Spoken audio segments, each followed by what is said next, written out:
If you guys don't subscribe to my YouTube channel, I will jump.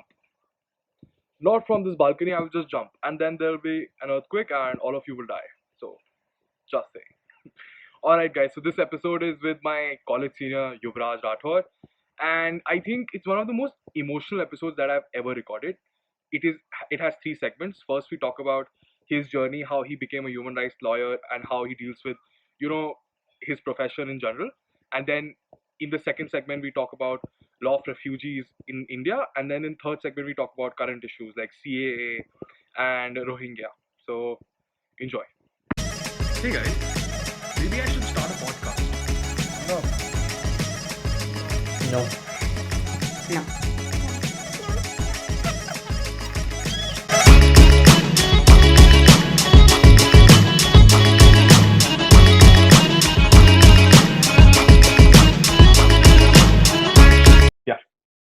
Hey guys, what's up? Welcome to another episode of Fun with Law. And today we have a very special episode because again, this is like many other of my episodes, is with an alumni of my university. And I'm very happy to have Mr. Yuvraj Rathore. And currently, he's the legal consultant for the Migration and Asylum Project, an initiative by the ARA Trust, and we'll call it the MAP. And I'm so glad that you're here.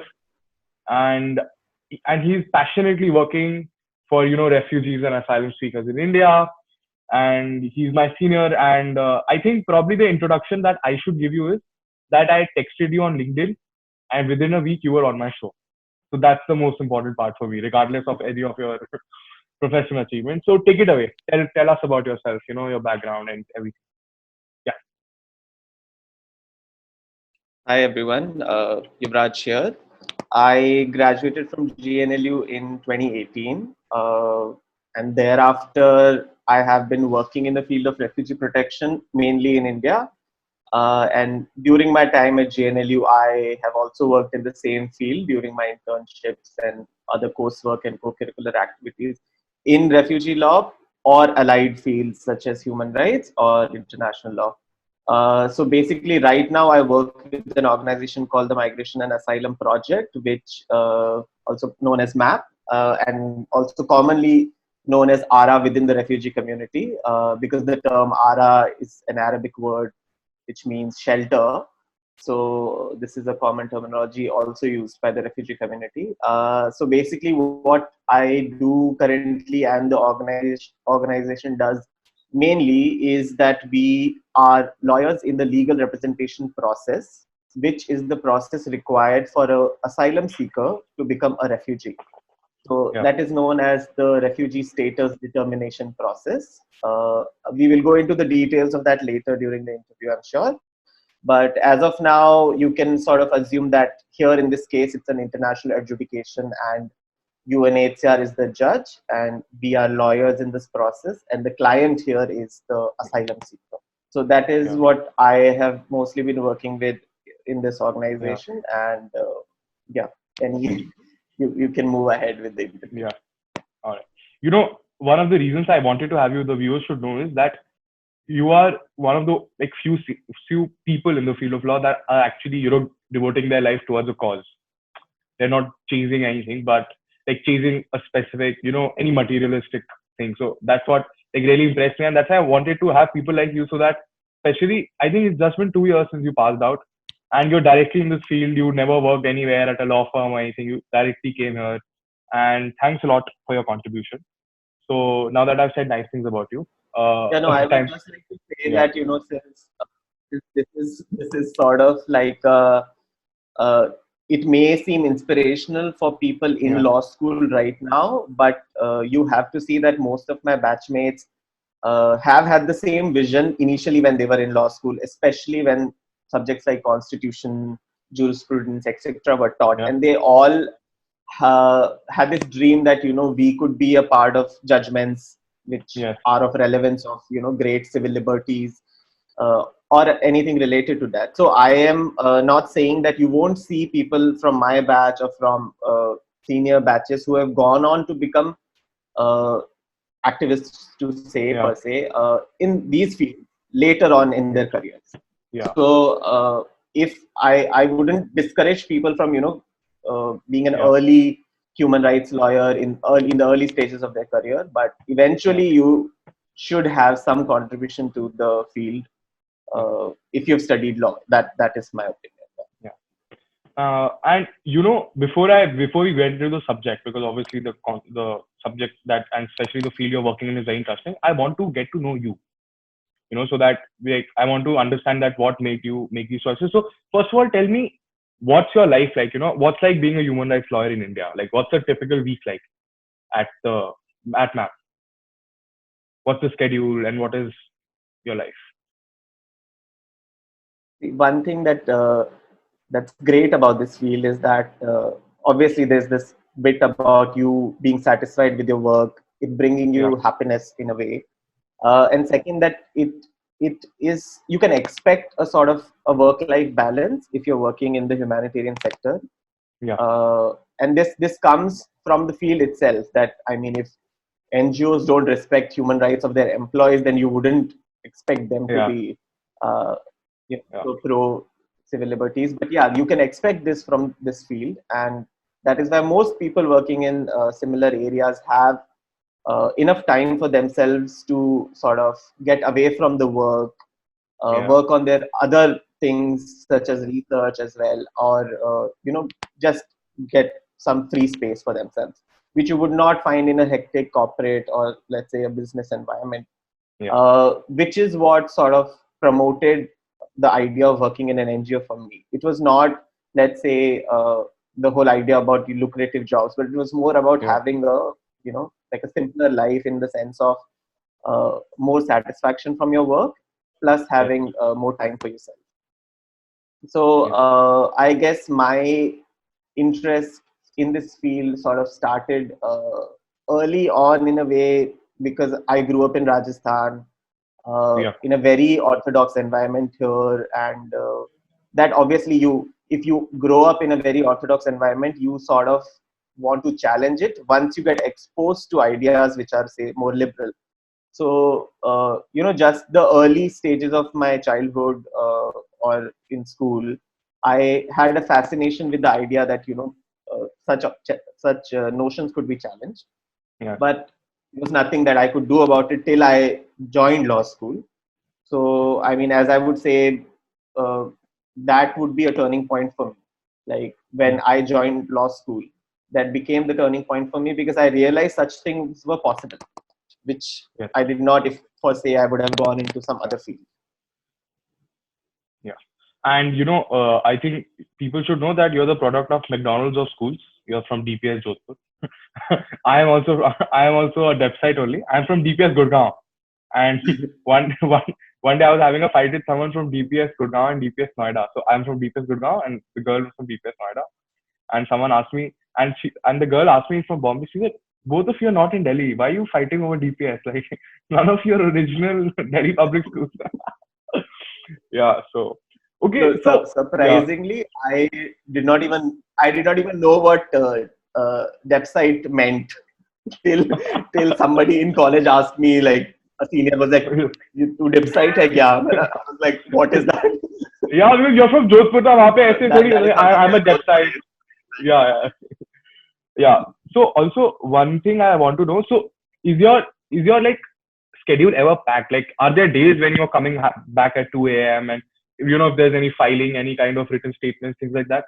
No. Okay. Very very know. honest. Yeah. No, because that is in particular to my NGO, that we do not Yeah. have such a schedule for us. But yes, there are other Yeah. NGOs where at times people are Yeah. working really hard due to an emergency.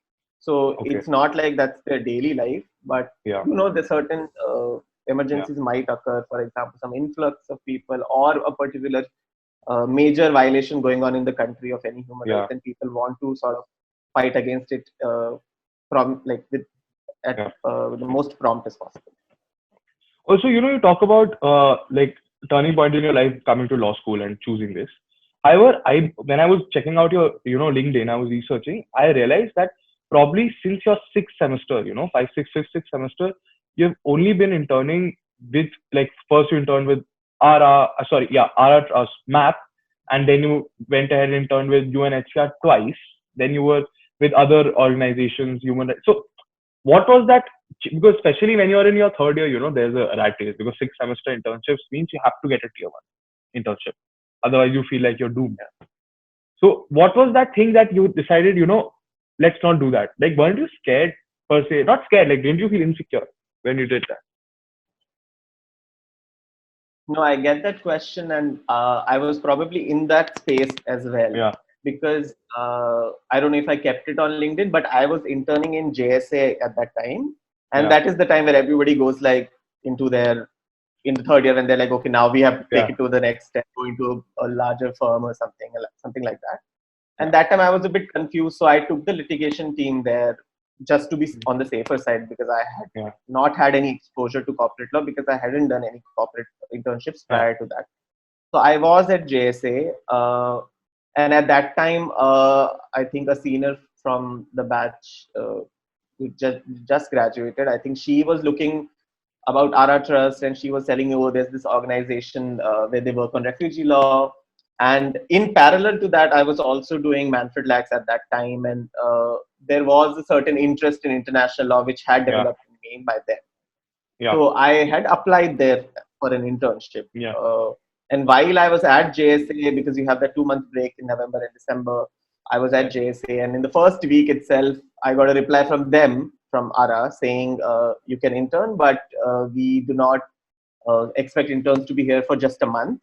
We would, because Yeah. it takes proper training, and it's not an easy field of law. So you have to be here for 2 months. So that, I think that was the biggest turning point in my life, because I was sitting there in the office, and there were like 13 interns around me, and I was like, should I just quit? I think they're all managed here. I am not doing anything productive. Yeah. I am not even enjoying this. So Yeah. I just said I can join from Monday. You actually quit. So I just said I can join from next Monday. And then Yeah. my current boss, she said, okay, we'll set up a Skype interview. And then I because I was so awkward with the idea that I can't be giving a Skype interview while I'm sitting in a firm. So I said, Yeah. no, it's not possible. Can you do it on the phone? Yeah. And JSA used to be in Ansel Plaza Mall, I think still there. So Yeah. I just went into the mall staircase and had my interview. I could not hear anything, but I Yeah. tried to answer whatever I could. And then Yeah. then they said, okay, you can join on Monday, and I Yeah. just left. So Yeah. I mean, so that was clearly like that seemed like a complete turnaround. Yeah. And yeah, That's a very good story, That's it's the JSA's loss. They should keep their staircases closed and ask their employees to I'm not sure access their phone. I'm sure they have enough. But yeah. Yeah. No, that's a fun story, man. That's a good one.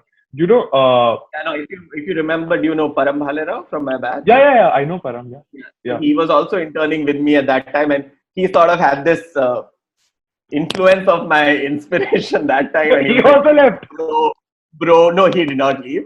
But No. like, bro, what you're Yeah. doing, I respect that man. And then he Yeah. sort of gave me that hope also. So I said, okay, Yeah. I'm just gonna take this and get out of here. Yeah, like, Param. I think Param was one of the most fun 50. Like, I remember one day I just walked in for I don't know. I was just walking and there was some event going on, and Param was like, "Give me $10." I was like, "What do you mean?" He said, "If you give me $10, I'll give you free hugs." And they were doing a social experiment. Yeah. Collecting money. Yeah. So it was quite fun.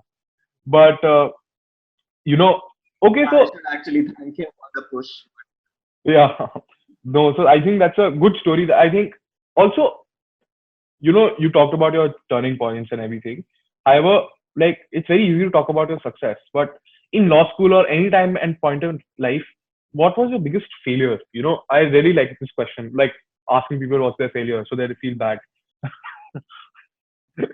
No, but yeah, what's your biggest failure? Yeah, no, it should be. See, one thing is that because obviously you can't change the past and all, but Yeah. What you have at present is sort of what springs everything, like, for example, your profession or your future academic endeavors for the future. So the one thing that I would encourage anybody who wants to go into human rights is make sure that you have a great score in your college. Like, obviously you can be successful in Yeah. this field without having a good score, but for, let's say, a good LLM opportunity with good funding, because in Yeah. human rights you won't actually save enough to be able to pay for your own, like on your own for your Yeah. LLM.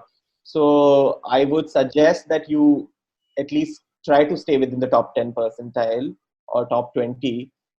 And I think that would be a failure for me in the sense that Yeah. I was not able to score high in subjects of which were not of my interest, let's say corporate tax or Yeah. even at like consti law, because I not all parts of the law subjects that were taught were interesting to me, so I did not pay as much attention as I should have. So I think everybody should take that balance in mind, that I understand there are subjects you don't like, but again these are meant to expose you to that field, so maybe you can explore it. So if you do not like it, do not dump the subject as it is, try to score Yeah. well in it. uh, that might help you for your Yeah. future. Guess what, Yuvraj? You just made me realize I cannot be a human rights lawyer. No, but As I said, you can be, yeah. but you won't Yeah. get like say the Columbia Fellowship or whatever. Thank you. Things like Thank that. you. Thank you. All right. यार क्या मतलब hurt गए थे यार मतलब सुबह सुबह all right Yeah, तो 10 साल का work X you gain, work for 10 yeah years and then apply. But yeah of then course you need I'll go marks. there with my wife and kids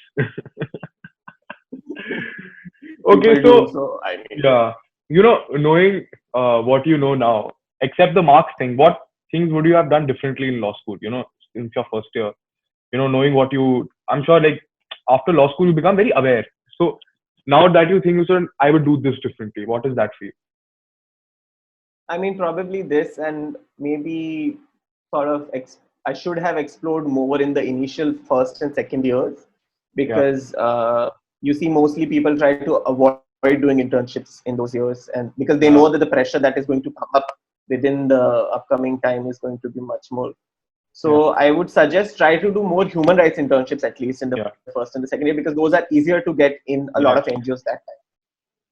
And yeah especially, I never explored, say, human rights litigation. In all okay my internships, I could have never, because I did not do that many in the yeah courts, for example, or NGOs who, who do litigation for human rights causes. So I yeah think that could have been an angle which I did not explore, and others should explore, because you're a law yeah student. You should know how to file human rights cases, because you can yeah do that with your regular work anyway if you are yes becoming a lawyer later on. yeah So probably explore that and maybe work on more yeah things like publications and stuff. But yeah, those are things you can change any day. So that's not a big yeah concern.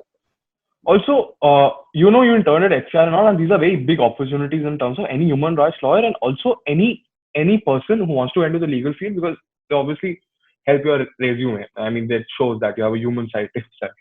So how did you end up getting that? How did you end up in HCR? Because everyone doesn't get that opportunity. See, with the UN, it's a little complex in terms of how Yeah, it functions with the internships. yeah, My thing just happened yeah, naturally, because and everything just flowed. I did not have to go beyond approach people or do anything. It just happened, so I got it. But yeah, the thing, the processes keep on changing actually. So for example, when I was interning at MAP that time, ARA, I just applied for a lot of UNHCR offices and a lot of other yeah, organizations who I got responses from, and one yeah. of them was UNHCR Malaysia, and they agreed to allow me to enter. So it was a Okay. very natural thing, because they at that time in the summer were looking for a lot of interns, and Yeah, they usually aim for diversity and all that. yeah, So they chose someone like me to yeah, join, and I had experience then. And when I was there, I applied for NHRC. So NHRC I did, and then at yeah, NHRC I applied for UNHCR India. So it just all yeah, came naturally there. But the thing is, like, these processes keep changing. So now, for example, the UN, some of the UN organizations and operations have to pay interns. That yes. time it was unpaid, so they had full liberty in taking Who to interns and take? then Yeah, leaving it all to the intern now. So now they expect people who have funding, say, from their universities to come and join. yeah, If not, then they have to pay. So if they can pay, it's better if they get a local intern. So things like that matter. And now internships have become a little more difficult. Yeah. But still, I wouldn't say it's not possible, because I still see people interning in regional offices, and especially even after their fifth year, people have Yeah. chosen to intern for a period of 6 months or 7 months in, Yeah. let's say, IOM or Yeah. UNHCR in Thailand. So it's not impossible, but Yeah. there will be probably more sacrifices to make to choose that now. Yeah. So when you go for these internships, UN Malaysia office and then UNHCR India office. So what kind of work were you given there? Okay, so basically it depends on Yeah. the units that they have. Each UN Yeah. organization has subunits within itself, based on the operation that is there, based on the size of the operation, the scope of the operation, and the amount of work that they're doing. So in Malaysia, we had a lot of units in UNHCR. We had, like, you can say, from the beginning of the process, the registration, then you Yeah. had protection unit, then you had refugee status determination unit, you had health unit, you had child protection unit, you had sexual and gender based violence protection unit, you had education unit, so things like that. You had resettlement unit. So they choose intern for each of them, Okay. basically 2 or 3 interns for each of them, and there were around 15 to 20 interns from all over the world. And I was in the registration unit. Yeah. Basically, I that was the first step for a refugee when they come, for an asylum seeker, when they came to register with UNHCR. They have a short interview where they're asked why did they leave the country, why they can't go back, Yeah. and if they're facing any problems in Malaysia. So I used to do these interviews, so around 5 to 6 interviews in a day. Uh, so where you had to sort of make a case file for them with the basic details. It wasn't as Yeah. exhaustive as the next stages, Yeah. but it was still very hectic, and you had to Yeah. finish all the cases in a day, because everybody who had come to the door that day had Yeah. to leave with a document from that place. So you Okay. had to finish it within time, and Yeah. that sort of obviously like challenged me a lot, because I wasn't Yeah. exposed to so much work before. And yeah, Yeah. sort of, so it was hectic, but it was still fun, because you got to hear a story after every half an hour about, a persecution in one country or another country. And mostly I met Yeah. a lot of refugees who were from Pakistan, because I did not need a translator. Yeah. I could easily talk to them. So this sort of helped the office there also, because I was the Yeah. only Indian intern to work on their backlog for Pakistani registrations. Yeah. So in a way, I was an asset to them. So they sort of encouraged me to do Yeah. more work for that. No, but Yuvraj, being a 20-year-old, isn't it too much responsibility? Like you were deciding their future, right? The first file was from your hand. Like, So there's a difference. I mean, interns can yeah. decide who is an asylum seeker, but interns cannot decide who is a refugee. So it's Okay. well within Yeah. the Yeah, okay. the risk limits. Yeah. But did you ever reject and you are like, you know what? You are not an asylum seeker. It doesn't work like that. I mean, Okay. Yeah. it's your right to seek asylum, so you have to be registered, but later Okay. on you might. Okay.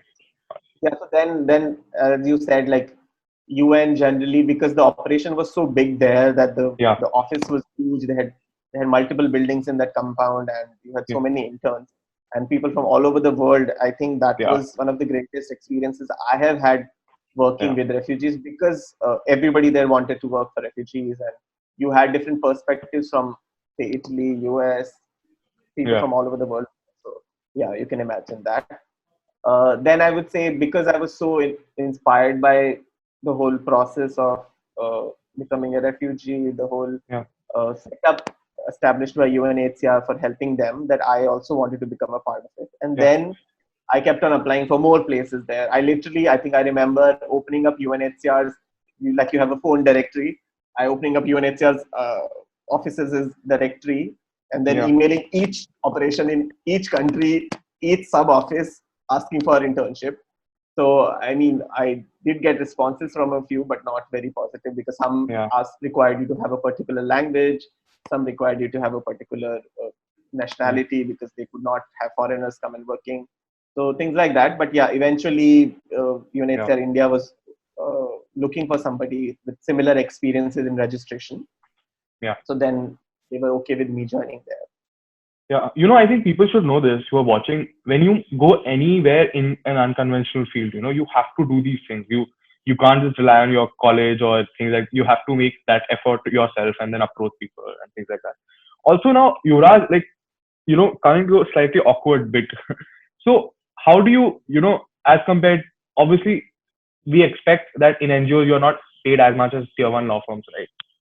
So how do you deal with the fact, number one, you don't make as much money as other people in the same field, you know, people working at tier one law firms, and how is it financially sound to actually make a career in this field? See, because one thing is that NGOs are used to hiring fresh Yeah, graduates, so it's not a new thing for them that they'll see somebody who's coming with the financial background which is very strong. yeah, They have a lot of people who do not have strong financial backgrounds, and each NGO that I have sort of had an experience with or heard about or spoken to people who've been yeah. working there, they have some setup of helping these people in a Okay. way. Like for example, in CHRI, where I worked initially, they used to have a housing facility available for the new joinees. So the Yeah, people did not have to pay as much for the housing or living expenses. Let's say other NGOs like HRLN, they allowed you to work on your own cases after a point of time so that you could earn beyond the litigation that you were doing for them. So yeah, each of them have to make this, have to yeah, ensure that somehow they create some mechanisms for people who are joining. Yes, obviously you will not save money. yeah. Uh, Depends on you, obviously, but you will not save money most likely in most cases. But even whatever you earn is usually good enough to Sustain yourself, live normally. Yeah. Yeah, I mean, you will have to make certain sacrifices in the choices you yeah. make in your life, but it's usually okay with like a decent lifestyle. Yeah. Yeah, because I think people who are working for a cause really are okay with making those choices, probably. It's true, and Yeah, it's not just that they are sacrificing a lot, because you yeah, will be able to do most of the things that your batchmates in law firms are doing. yeah, You will get time to, you at least you'll get time to spend with them, which yeah, they wouldn't have on many occasions. But yeah, yeah, you will have that time. So I think that sort of compensates yeah, for some of the monetary yeah, aspects. But yeah, again, as I said, yeah, it's not a great sacrifice as people usually think it is, because yeah, eventually you end up earning good enough. So within a few years, you will be, no, I won't say on par, obviously, but you yeah. will be, let's say, for a like a government position, you will be Okay. near that. Also, Yuvraj, one thing I wanted to ask you is that, so how do you measure professional growth in your field?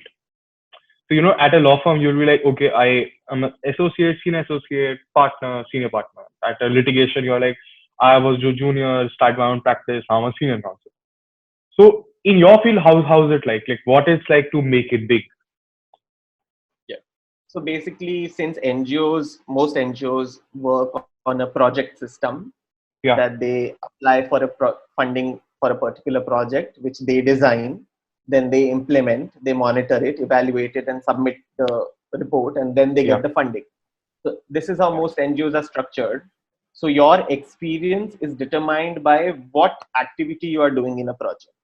yeah, So for example, some people are only involved in, let's say, fundraising. So if they keep on doing fundraising in different organizations, that is how they yeah. become one day like an expert in fundraising. And Okay. it's not like because you have worked, let's say today I am working in refugee status determination, well, then I do not have enough experience to be in, let's say, refugee resettlement, that is, Yeah, helping refugees resettle in other countries. So I have more experience in that, so yeah, thus I am more likely for a for a for a position which is closer to that experience. So the whole yeah, field works like that, and that is why it is usually very difficult for new graduates to get a job in this field, yeah, only because they do not have that experience requirement. Because yeah, you cannot, NGOs don't usually expect people to start from scratch. They want somebody yeah, to have little experience in something that they are yeah, advertising a position for, and that is the reason why a lot of people usually go for their LLM immediately after law school, yeah, especially in human rights. so that at least they can call themselves specialists in the law itself, Okay. and then maybe get a position dependent on that.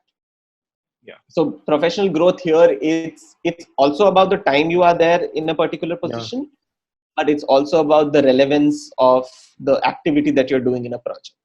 So Yeah. it can't be that because you have been in one organization for 5 years, you apply to another organization which has a different work sphere, Yeah. or a different area of Yeah. human rights, and you will be considered on par with somebody who has maybe less but more relevant work. Yeah.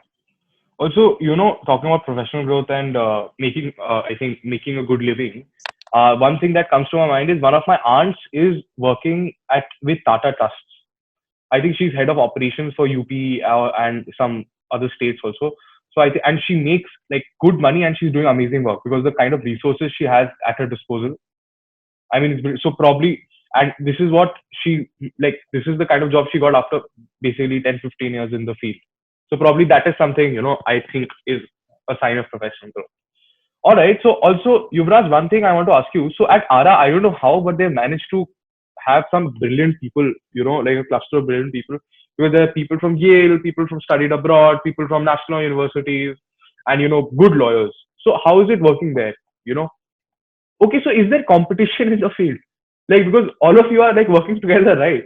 Because yeah, so No, generally, you will mostly know people who are working in the field yeah, because you would have come across them in some conference, in some internship, or yeah, in some meeting. yeah, Because usually, what happens is the UN in a particular country has the yeah, responsibility of sort of being a coordinator for all people working in that field.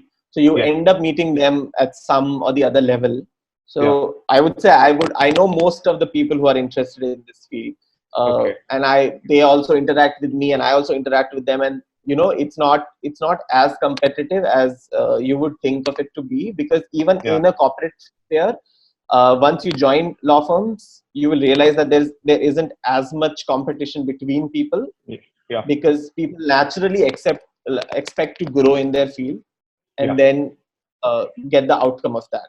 So yeah, what you see in law school is not going to be reflected in your work sphere, most likely, in all right, most of the cases. So here, because most people are passionate about refugee law, yeah, there isn't competition like amongst us, but it's yeah, always about, okay, maybe I have this idea, would you like to work upon this? It's sort of yeah, that vibe here, because sometimes everybody has a limited capacity of doing their research and doing their own, developing their own project ideas. So they yeah, usually share these things, and that is how the law in itself also develops here, because one person will say, okay, maybe I am interested in climate change and migration, but I'm yeah, already working on this thing on IHL, but maybe you could work on this. So it okay, works like that here, because there are so many spheres to work upon. People yeah. usually aren't that Also, now coming to the last question of this segment. Uh, so, what are the 3, 4 skills that any young law student or any young lawyer needs to work in an NGO? Like, so the things that you should be good with. okay. See, one thing is, when you join an NGO, you'll probably given like a code of conduct or a code of ethics, which Yeah, is very important, because there is certain sacrifices that you might have to make in terms of your own work, yeah, because you will feel that, okay, no, I want to help everybody. I want to be, I'm so passionate about everything, that you want yeah, to go overboard, and that is sort of considered unethical, because at times what you may do in your excitement of helping somebody can be negative for the whole population. So okay, you have to be very careful with this sort of this ethical boundary between overworking plus yeah, not giving enough. So I yeah, would say that is one thing that you sort of develop while you're working, but you should be cautious of, yeah, that just do not go overboard with all the things and be like, no, I'm going to file 100 cases today, and it's not going to help, because if you don't have yeah, an effective strategy, it will lead to harm for some population or some person. yeah, Second, obviously, everything works in a team here. Sometimes there are independent consultants who, because of their expertise, are allowed to work independently, but most people work in teams, share the work. So obviously teamwork is a really important thing in NGOs. And the structures of most of the teams in NGOs is very well organized. So most of the times when you enter an NGO, you will always have this structure in place, unless if it's a new organization that maybe you're starting on your own or something like that. But even then, everything is based on this organizational structure and teamwork. Third is, I think, patience, because if you are impatient, you won't be able to help anybody who's approaching you, or even stay in the field for long. So that is why I think that is a very important. That was a very articulate answer. I wasn't expecting. I think there are three things that you really summed up properly. So now, coming to the next segment of the interview. So I think refugees and refugee crisis in India and all over the world is something that I find very interesting. So let's begin with, can you explain the general legal framework in India around refugees? Okay. So also, what is the line between being a refugee and being an asylum seeker? You said, when you seek asylum, you want to be termed as a refugee. So can you tell me this in India? Yeah. It's in India, the difference is same everywhere. I mean, if you're an asylum seeker, you are sort of, it's not a requirement that the convention itself says that being termed as a refugee through this whole process is not something that should defeat the purpose of the whole idea that maybe you don't think somebody is a refugee, but in that person's perspective, it is intolerable for him to return. So for him, he is a refugee. So it's more of like a label to say. It's not a legal identity as such, as strongly as, let's say, for example, a word economic migrant or a forced migrant is. So there's a major difference in those two. But asylum seeker and refugee is more about putting a certain label for the purposes of providing protection under the convention or international law. The 1951 convention, right? Yes. Yeah. Yes. It's not to say that somebody who's an asylum seeker is not a refugee in most cases, but just the fact that the whole process and the definition requirements are very strong, and thus everybody cannot meet the threshold, and thus they do not become refugees at times. So it's just that the person applying for asylum in practical terms is an asylum seeker, and once you get asylum, you are termed as a refugee. Okay. Also, if you are so I know now these questions are coming from someone who has no knowledge about these things.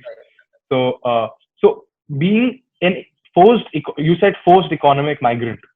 So can you be a refugee? Sorry, I said one is an economic migrant and one is a forced migrant. So there are two kinds of displacements that happen, right? One is voluntary displacement, that you are choosing to move to another place for economic opportunities, for better lifestyles. One is you're forced to move due to certain violence or conflict. So those are forced migrants, and these are voluntary migrants. So forced migrants can be termed as refugees? Refugees will be mostly forced migrants because they do not have the choice, and they haven't moved for reasons for a better lifestyle, to say. You said mostly. So what are the other kinds of refugees? See, there could be instances where somebody, for example, has already moved to another country to say for education, but later on cannot return to his country due to something, which is a surplus refugee. But that doesn't mean that he was displaced forcibly, right? So just those technicalities I meant. But otherwise, it's forced migration and voluntary migration are the basic two types of migration. And also, is Indian legal system good at dealing with these things? Is it easy to seek a refugee status in India? So in India, I'll go into the process itself. Let's say somebody who has come from, let me give you the background first. All neighboring countries to India, except Myanmar, are dealt by the Indian government. Now we're not including Afghanistan because of certain reasons. So Afghanistan is not considered as a neighboring country in this context for asylum. So Pakistan, Nepal, Bhutan, Sri Lanka, Okay. Bangladesh, Yeah. Tibet, all these would be neighboring countries of India, Yeah. and the government will deal with them. Yeah. Myanmar is the only exception, which will be dealt by UNHCR, and all other countries which are not neighboring countries will be dealt by UNHCR. So Myanmar and all other non-neighboring countries are UNHCR's mandate, which are called as mandate refugees, and all refugees from neighboring countries, with the exception of Myanmar, dealt by the Indian government, Yeah. are called non-mandate refugees. So the body which deals with the non-mandate refugees is the Ministry of Home Affairs, which deals with all foreigners in a way, and then UNHCR deals with everybody else. Now, how the process works is, if you are, I'm let's sorry say, to for interrupt example, you. I'm sorry to interrupt you. You said Afghanistan is an exception. Can you tell me why? no, because in the Indian government's position, Afghanistan is a neighboring country, right? Okay. But due to the border problems in the Yeah. north, it's technically not considered. Yeah. Okay. Okay. So So if a refugee comes from Afghanistan, the Home Ministry will deal with it. UNHCR, no, Okay. UNHCR will deal with it All because right. All it's right. not an. Okay. Sorry. Yeah. Get it? Yeah. So, basically, then if they apply for asylum with UNHCR, they are recognized by UNHCR and given the protection of UNHCR, which includes identity cards and some sort of services. Yeah. And if they're recognized by the Indian government, they are sort of given like a protection visa or a long-term visa or a stay visa, which in turn can help them become citizens also at a point of time if they manage to stay for a period of 11 years, or if they can prove their Indian descent and stay for 6 years, then they can become citizens. Okay. So now these are the two processes. The main problem is that it is not termed as the process of the government is not termed as an asylum process. Yeah. It is, the word is not used as such. It's more of like a protection scheme for people who are fleeing any sort of persecution. So for developing this whole gap, the Supreme Court and the High Courts have stepped in a lot, where they have confirmed to the extent that where they have said that non-refoulement, which is the underlying principle of refugee law, that you cannot send somebody back to a country where they may be at a risk of facing serious harm or persecution, will not be sent from India. So that is the position of the court, that if somebody is at the risk of facing harm or persecution, they cannot be refooled back to that country. And this has been accepted in a lot of Supreme Court judgments and High Court judgments. And even in practice, when the trial courts are usually dealing with cases in detention, they have released people because of this obligation. So you cannot say that per se India doesn't have a refugee law, because there is no legislation, but there is jurisprudence in the courts which says that refugees have to be given protection in the Indian territory if they have come here and applied for it, be with UNHCR, be with the MHA, or on the basis of their individual case. Yeah. All right. So I think that's a good background. So now coming on to a specific example, because I want to understand this, properly. So I'll give you an example, and then you like answer those questions with regard to that example. So for example, I am from Sri Lanka, and I am a Muslim. All right. So Sri Lanka, the majority religion is Buddhism, right? So, and I proved that there was religious persecution, and I come to India, and I come to you as a legal consultant. And so now tell me, how do I apply for an asylum? How long will it take? And what rights do I have when I there? Yeah, can I work? First, Yeah, because you're a Sri Lankan, I won't probably be able to help you, because the MHA will deal with you, and MHA doesn't allow any sort of legal representation or any clarity in their processes itself about how the whole process works. So basically, you just go to a body known as the FRRO, which is the Foreigners Registration Office, which is there in all cities in India. So whenever a foreigner comes and they want to extend their visa, they usually go to this office. So people who even want to claim asylum have to go to this office, apply for something which is called as a long-term visa. Now, for Sri Lankans, the whole thing is that the position of the government is based on the conflict and the civil war that was happening there. So Yes. only the state of Tamil Nadu deals with Sri Lankans. Okay. And so you could only probably go to Tamil Nadu and Yeah. you have to go into the camps that they have made for Sri Lankan refugees. And Okay. you are allowed to work in the camp to a certain extent. You are allowed to study there to a certain extent. So there are policies which keep on changing. There are rehabilitation policies. There are policies which give you certain rights decided by the central government and the state of Tamil Nadu. So for that context, that question, that will be the answer. But let's say if you're a Hindu coming from Pakistan or a Sikh person coming from Pakistan wants to apply for asylum in India, you will go to the FRRO, you will apply for something that is called as a long-term visa or a stay visa. And the government already has these notifications and policies for these LTVs or stay visas. Okay. Yeah. So you go to the FRRO and they already have some procedure in place. Yeah. So you apply at FRRO and then the FRRO considers your case. The extension of these visas is considered by the Ministry of Home Affairs. And the whole process is there, but it's not open and transparent. So I do not have information to give you, and nobody who is not not an employee of that process is aware.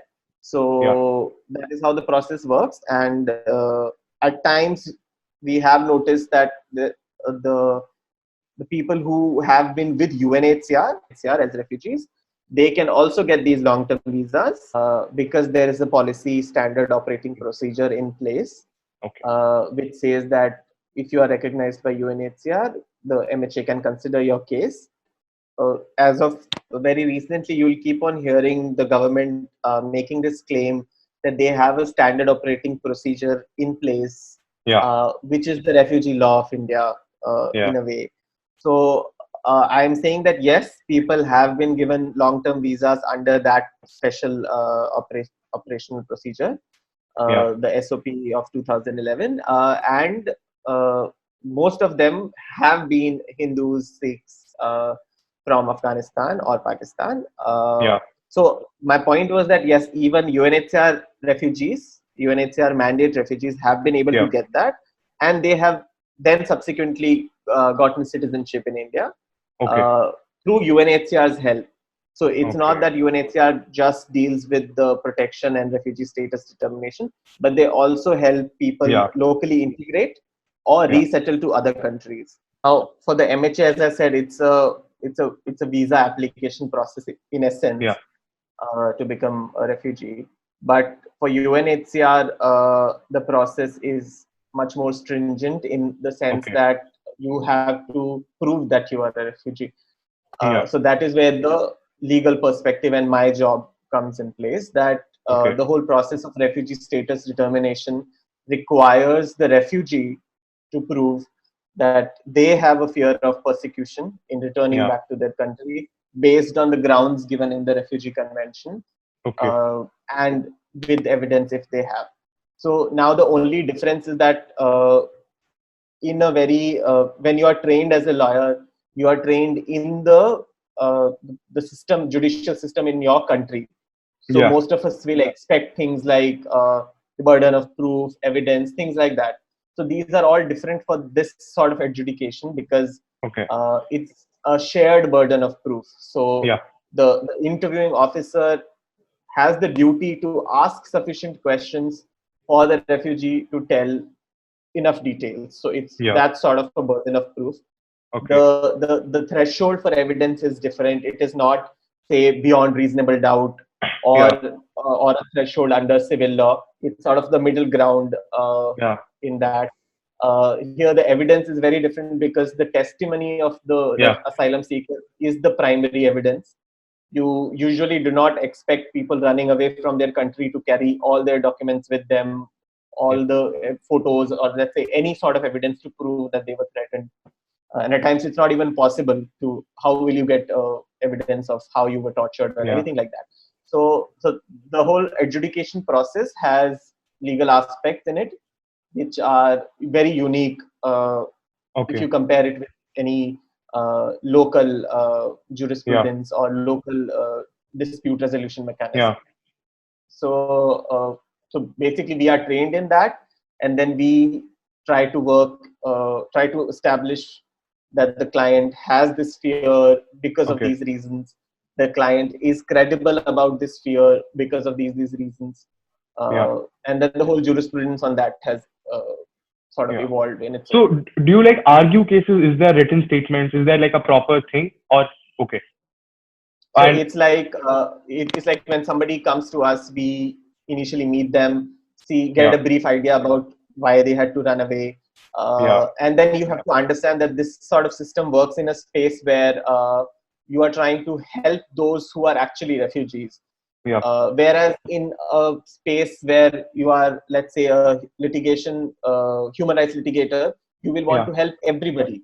Let's say all convicts, all detainees. But we cannot do that because we have a duty of integrity okay. towards our adjudicator, that we are not going to represent fake cases. So things like that. So the whole ethics is different here. And that is why we only take cases which have which maybe do not have the ability to themselves convey enough about their claim to UNHCR, and Yeah, with our help would have been more successful. We prepare a personal statement for them, which is after thorough interviews with them, with their family members. So you can expect around, let's say, 2 or 3 interviews of 3 hours each uh, okay. with each client, and then we Yeah, add a legal submission to it, which yeah, is basically to argue why they have a well-founded fear, yeah, why their testimony is credible, why they cannot, let's say, relocate within their country, what grounds of the refugee convention are they refugees yeah, under, things like that. And then when they have their interview at UNHCR, yeah. which you can compare to a hearing, for example, uh, is usually around 3 to 6 hours long. At times goes on for 2-3 days Yes. in a way that the interviews happen on 2-3 days. If there are more family members, more interviews. So we go in these interviews, we sit with them. So another thing about the process is that it's not adversarial in nature, it is non-adversarial. That is, Okay. the judge has the role of figuring out evidence and Inquisitorial. investigation. Yeah, yeah. So it's inquisitorial, right? Adversarial, yeah, so sort of that. Yeah, It's non-adversarial, so yeah, we cannot interrupt here, like we cannot have yeah. objections to things, and in a sense we only get a chance to give concluding statements at the end, Okay. and we make our remarks throughout the interview, and in Yeah. case we have to appeal, we can use things which happened during the interview. So Okay. again, this whole process has the appeal part to it, and at times even after appeal there's a third chance given in very Yeah. rare circumstances. So all of these have procedural laws for them, procedural guidelines for them. So it's a completely different process. Yeah. That's a very, it's a very interesting thing. Like people generally don't talk about it like being you're actually arguing cases being a human rights lawyer in India at the UNHCR. So that is something that is And unique. Like it is purely international law also. So yeah, people always want to sort of work in international law, but don't yeah, know how to actually work in international law besides yeah. policy and academia. So I Okay. think refugee status Yeah. determination process is one of these things where you can sort of Yeah. practice the law. Also, I know we're going a bit into depth, but have you ever felt powerless? Have you ever like gone for a hearing and things didn't work out and people were denied their proper It document? happens all the time because no, not all the time, but happens a lot of times because Yeah, the threshold of the refugee convention is very high. yeah, People usually think that anybody who is coming from Afghanistan or anybody who is yeah, coming from Myanmar will become a refugee, but it is not so. It is not the case at all. The chances of becoming a refugee are not very high. It depends actually, based on yeah, your country of origin, based on the current political environment, based on the guidelines of UNHCR, based on their position on that persecution happening in the country of origin. yeah, It keeps on changing, and it keeps on developing as well. So cases who got rejected earlier might have a chance now. So things like that keep on happening in this field yeah, because it's not a very everything is volatile here, right? Because yeah, these are conflict cases. So there are cases when a lot of people get rejected, even though you may feel that this person clearly deserves to stay in India, cannot be sent back to Afghanistan, yeah, but due to the limitations of the convention also people are rejected at times. And even a lot of factors are also involved, because Yeah. one thing is you have no evidence to prove most of the things. Yeah. And if you're not able to give a credible testimony due to problems such as memory, trauma, uh, you're not able to convince the officer that you are correct in what you're saying, you're truthful. So like things like these also matter. Yeah. But Yuvraj, okay, so I know it's a bit personal, but how do you, for example, if you're from Iran or Iraq, like, how do these people enter India to first approach you? No, so What are the, India has yeah, has a has a visa policy for all these countries, okay, which also keeps on changing. But there are okay, certain visas which usually people get, such as medical visas to get oh, medical treatment here, or tourist visas, or yeah, generally even pilgrimage visas for certain religions, things like that, and at times even dependent visas. And sometimes they come for education and then stay here because they cannot go back. yeah, all right. That's a very good insight. Yeah, and Like, even all, at times they walk to India. If they're from Myanmar, they just walk to India, or yeah, illegally cross, or get smuggled, or through traffickers, because yeah, there's that aspect of the whole refugee crisis itself, that yeah, people have to cross boundaries with a lot of difficulties. yeah. And that is what I was kept coming at. So at CHRI, you worked with, securing justice for asylum seekers and foreign national prisoners in West Bengal.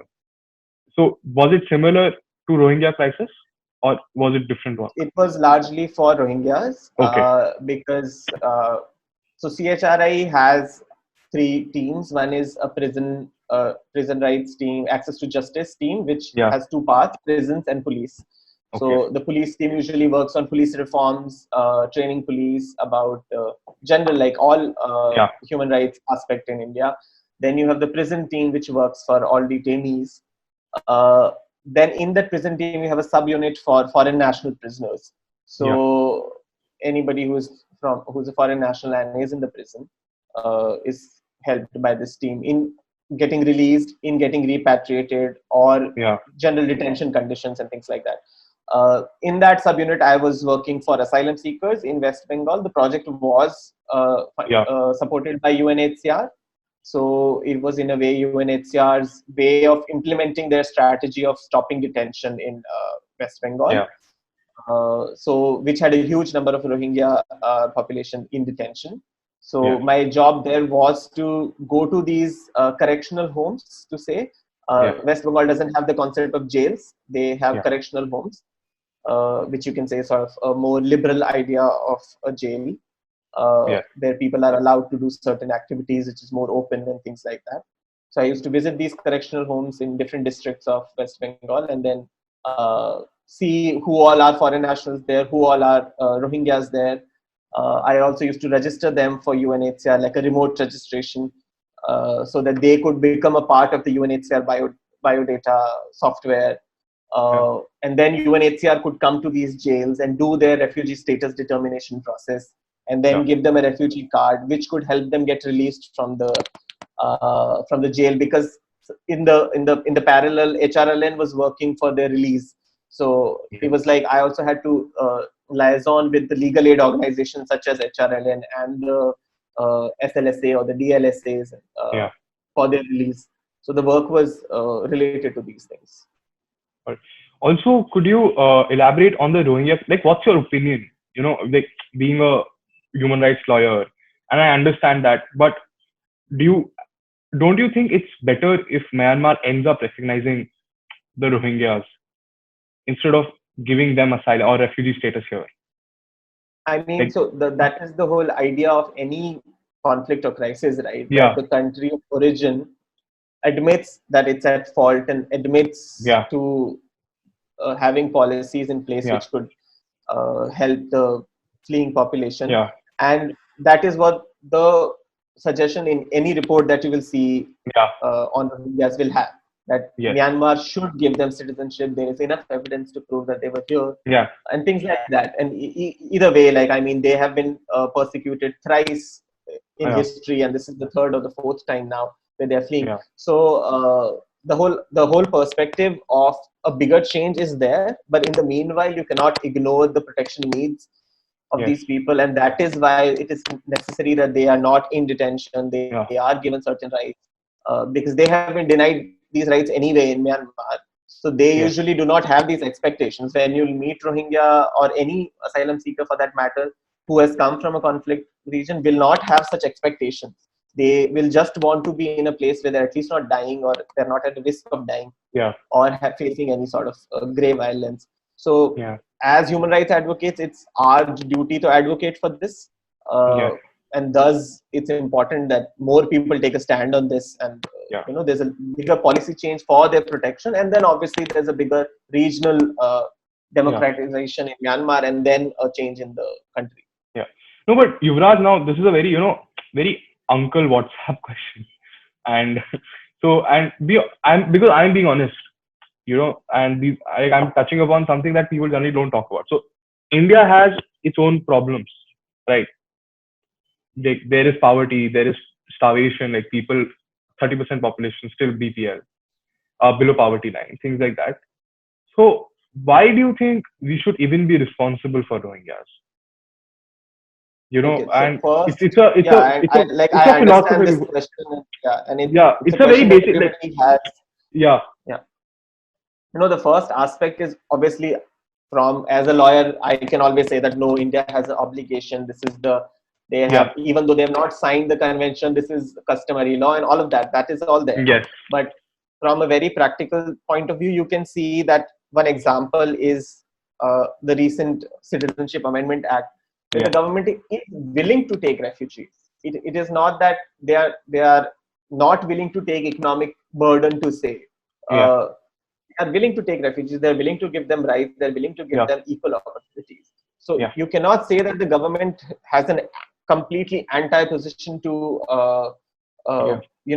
giving Perfect. others who are not Indians economic Yes. opportunities in the country. So one thing is that they're willing to take the burden. Second thing is that if you look at India and if you compare the crises in the different parts of the world relating to refugee, you'll see that there are countries, we just have around 2 lakh refugees, Yeah. including Tibetans, including Sri Lankans, including UNHCR refugees. So Pakistan has one of the highest populations of refugees in the world. You see Lebanon, 1 out of 3 people in Lebanon is a refugee now. So things like these, you see smaller countries with same capacities as India, and even Yeah. less capacity than India, playing a greater role.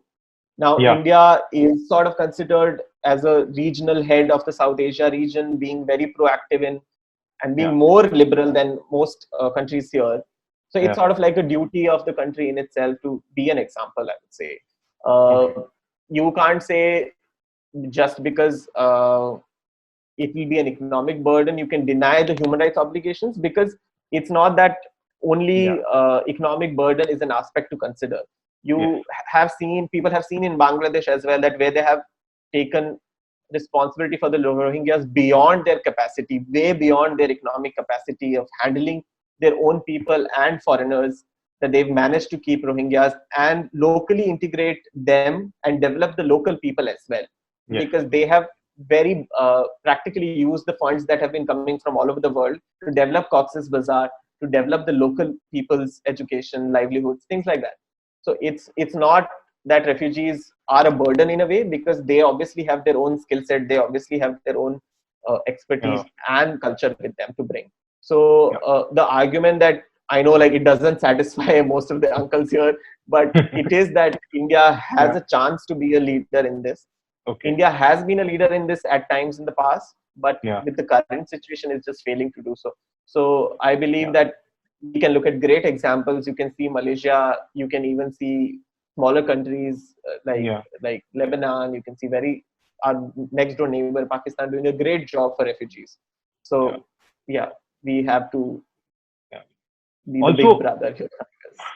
also, I agree. I sort of agree with you on certain points. Also, I believe that especially when refugees come to a country, they bring a lot of economic development with them because they thrive to be better. Like, because then their aim is not, they don't accept reality, right? They know how to constantly work hard because they've been fighting all their lives.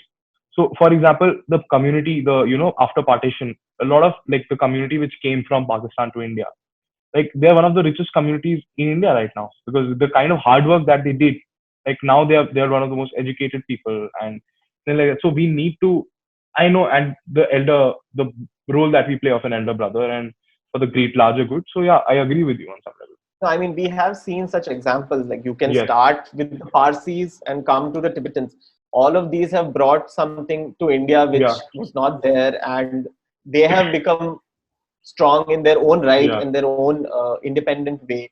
So it's yeah, not like they are going to be a burden for us. So they were not. They may have been a burden for us for a temporary time period where we yeah, were giving protection to them, but later on they have themselves become sufficiently independent. Yeah. yeah. Also, okay, so now Yuvraj, coming to the last two questions. All right. So one is CA. So I think as a human rights lawyer, I understand that like okay, so CA and RC are two different things. They operate on two different spheres. One is by uh, okay. Also, I want to know your opinion. So I think, are you happy as a human rights lawyer that India is being more conducive to refugees? Like just looking now purely at CA, not NRC. Does No, it make you I happier? it's a very like initially it was ambiguity for me till I understood the whole perspective of things. But yeah, so one thing you have to remember that there is a deadline in the CAA, Yes. and second that obviously the whole constitutional aspect of it. Yes. The deadline makes it seem that it is not as humanitarian as you would expect it to be, Yes. because there's obviously persecution ongoing, and you cannot assume that the persecution is going to stop. So why is there a deadline? So in essence that you would want the government, you would want to think that the government is being humanitarian, Yeah. but in practical terms it's not being. Second point, that there, as I told you, that there is a process of getting Yeah. LTVs and becoming citizens, and these people who are under the CAA have already been doing so. Yeah. So it is nothing new. The process is already there. Yeah. People are becoming citizens. It is just cutting down the time period. So, in my opinion, it doesn't seem as humanitarian as it is being portrayed as. Okay. Yeah, because period of 11 years has been cut down to 6 years. But my problem is, and my fear is, okay, so with CAs, there are people who are existing and there are certain people chosen, and it's based on discrimination, but they have been chosen and their process being fast tracked. So for some people, it's a boon, but no one is actually being harmed. There is no any negative action against someone. There is only a positive action towards someone. However, with NRC, what is going to happen is there's going to be stateless because you are going to exclude people of their population register, right? So now tell me what can be the consequences, right? Because okay, so once you're stateless and technically you grew up believing you're the Indian citizen, so you can't. There is nowhere to go back to, right? Where will you go? Like, oh, even if you came back from Pakistan 70 years back, 80 years back, where will you go today? They are not accepting us. So, and the population in the refugee camps, in the detention centers will increase. Things like that will happen. So, and then the such population increases, only the government's burden increases. So, tell me what if NRC gets implemented all over India and probably millions of citizens get left off it. So, tell me what's the future? Okay, see, essentially, like one thing I'll just like to clarify that you said that even CA is just creating a positive norm in a way that it's not harming anyone, but it's sort of harming the refugee policy of the country.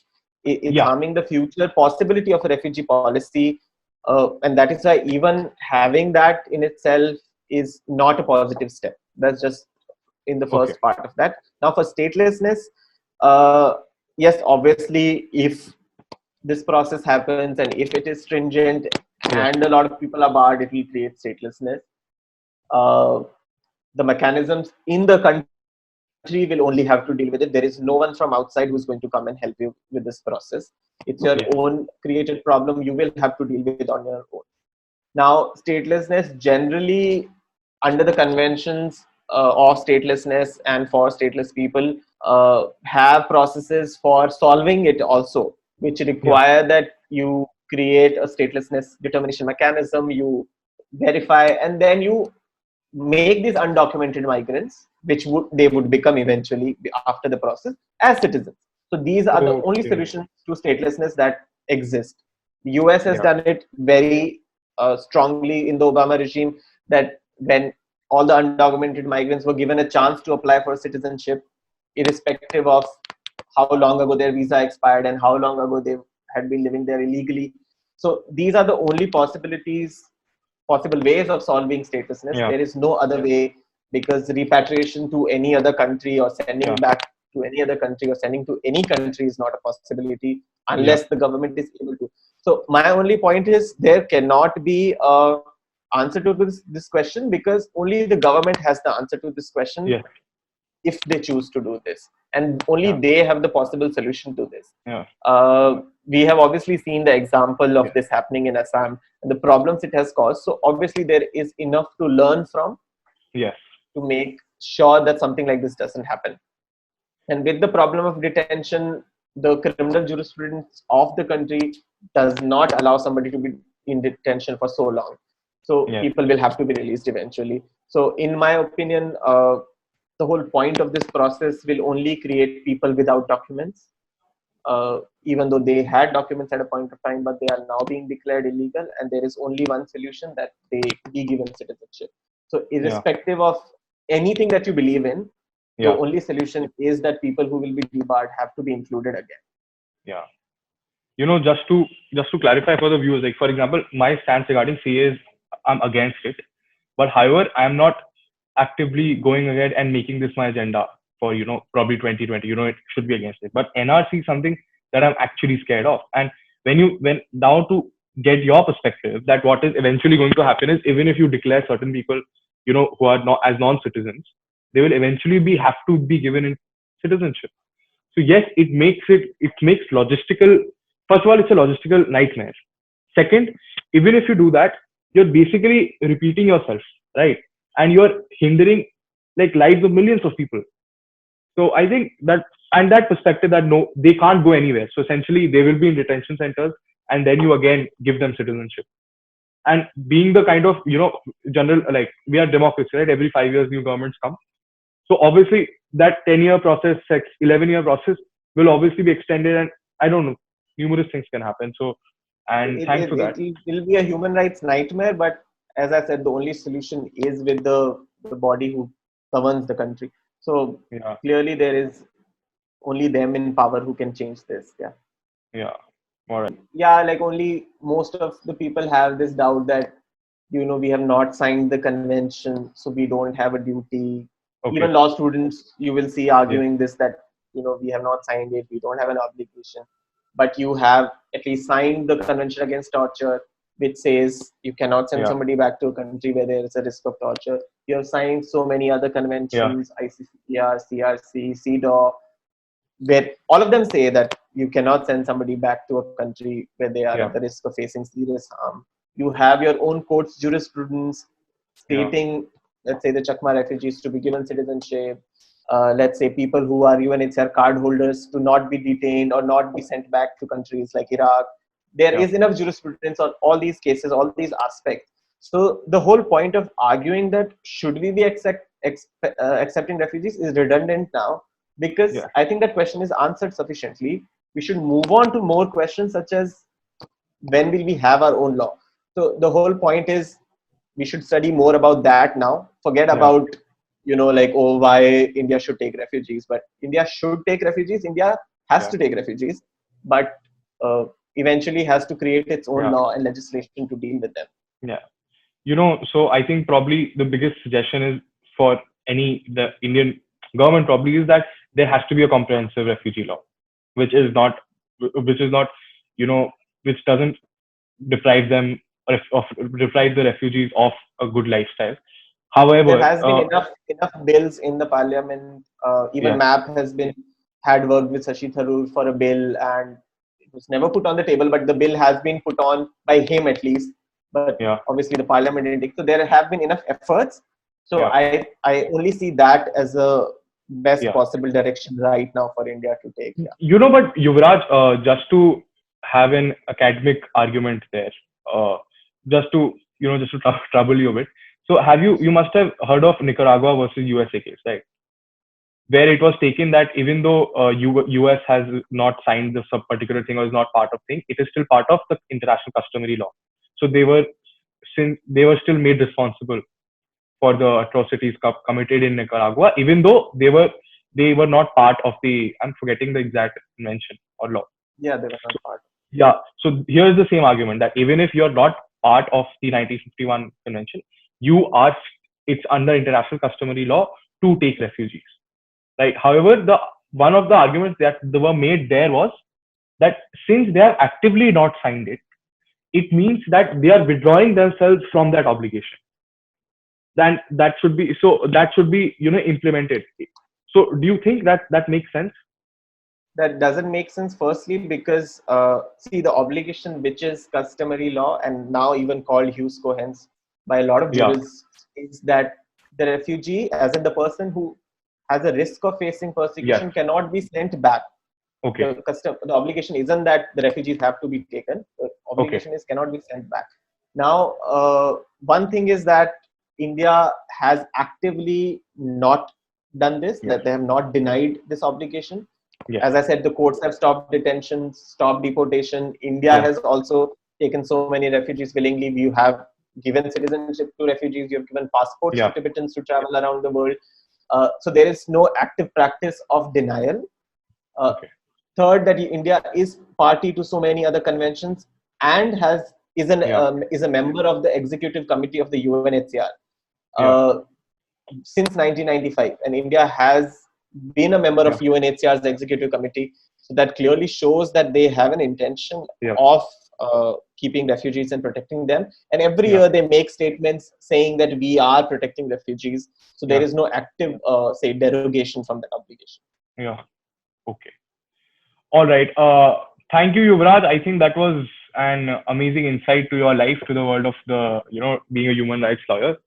And genuinely, thanks a lot for your time. And it's called Fun with Law, but it was I don't know, it was it was a emotional episode while recording also. And honestly, like, I know it's very normal for you, man, but the way you were talking about, how the hard is the process is and how everything is, I really was scared for people that way. Also, I want, like, thanks for your support to be on my show. Thank you for inviting me. And obviously, I think LinkedIn has become really popular now. I didn't have LinkedIn in my third year, otherwise, I would have emailed everybody in the world. But yeah, Yeah. I think people who are looking to work in this field have a better chance now because of a lot of things, and they Yes. should explore, they should use whatever connections in terms of people Yeah. they know, seniors they know, whom I have also gotten a lot of help from, Yeah. an intern as much as possible. I think Yeah. in context of our Indian law students is Yeah. that they should try to explore this field because it's Yeah. obviously going to give them something which is going to make them happy. Yeah. Yeah. Thanks, Yuvraj. Thanks a lot. Thank you. So I think that's a wrap. Yeah.